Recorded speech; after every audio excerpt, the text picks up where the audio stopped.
Hey, what's going on YouTube? Life with Frank here. Coming to you from a cold 10-degree day here in Mishawaka, Indiana. Wanted to do a quick video on cooking in the cold. Cooking in the cold poses some challenges.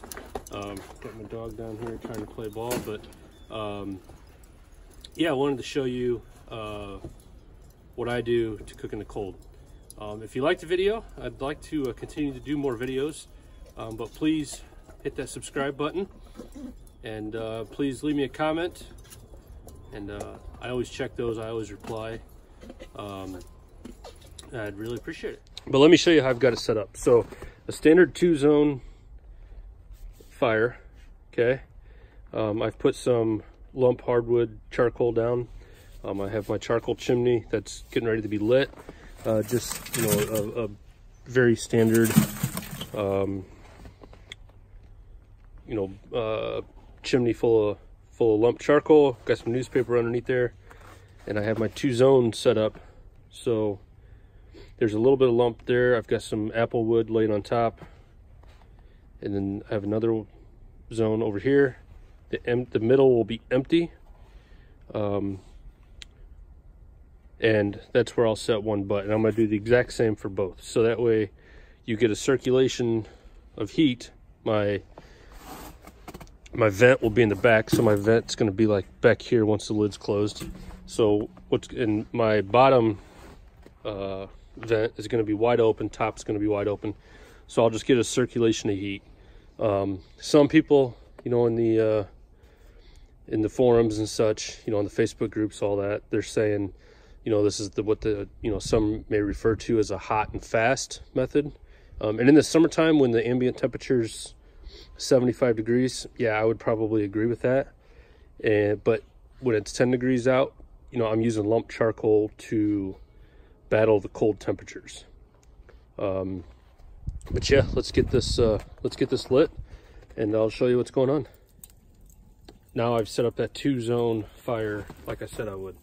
So I've got, again, I have one firebox, or it's not even a firebox, it's a pile of charcoal over here, another pile of charcoal over here. Basically what I did was I had that layer of unlit charcoal with some apple wood on top. That's what I'm using.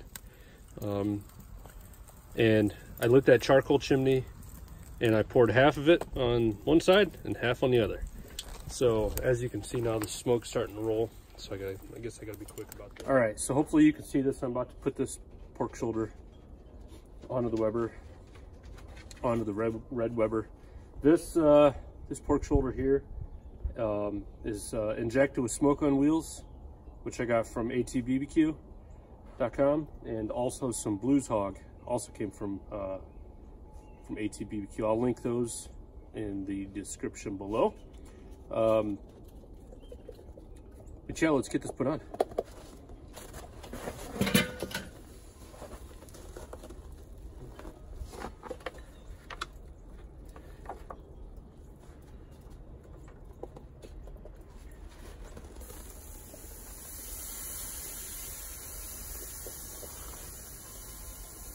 All right, there we go.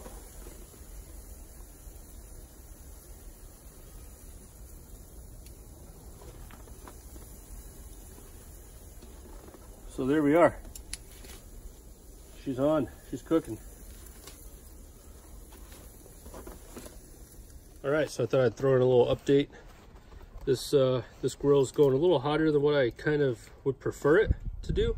It's probably because I put in a little bit too much charcoal, but I'm okay with that. I'm gonna let it go. According to this thermometer, I'm at probably somewhere in the ballpark of 380 degrees or so. But that's okay. I'm just gonna let it roll. About to start pork shoulder number 2. Have grill number 2 set up the exact same way, and yeah, we'll throw her on and let it do its thing. All right, so here we are. We're about an hour and a half in on the red kettle. Temperature on the gauge is sitting just below 350. On the other kettle, also sitting right at about 350.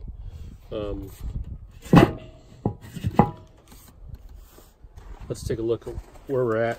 This one has only been on for about 45 minutes, so I'm not even going to open it up yet. But this one, yeah, it's been on about an hour and a half or so. So let's open it up, take a look. I'm expecting that I'll have to add more wood and charcoal. As you can see, there's nothing coming out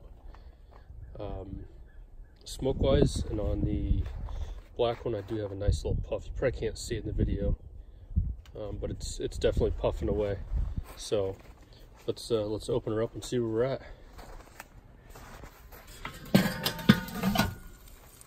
Oh yeah. So a lot of our charcoal has definitely been used up, which I fully expected to happen. Give it a little stir.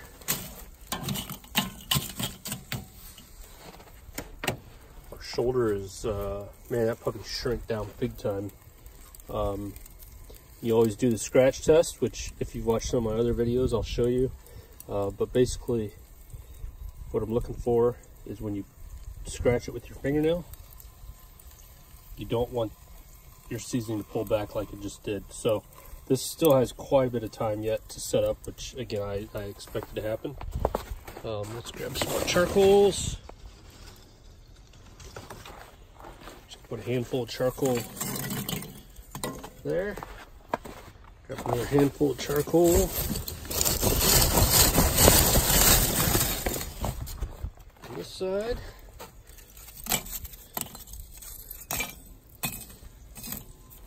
That'll take off on its own. Get another small piece of grab a couple smaller pieces of wood. Tuck that on there. Just like that. Get a couple more pieces.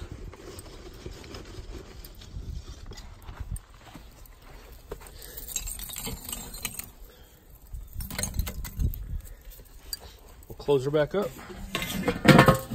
All right, it's been about 15 minutes and we're back up the temperature, but I'm gonna go ahead and check the internal temperature.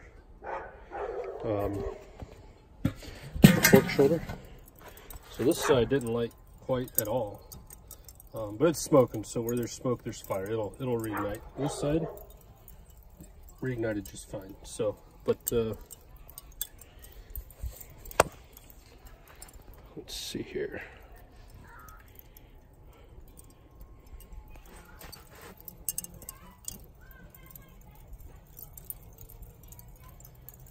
So this is climbing a lot faster than I expected it to. You want your probe to insert like you're going into hot butter. So that right there, that's definitely going to be close to being done. I'm shooting for like around a 200, like a 200, 202, somewhere in that ballpark. 167, 172, 175, 77.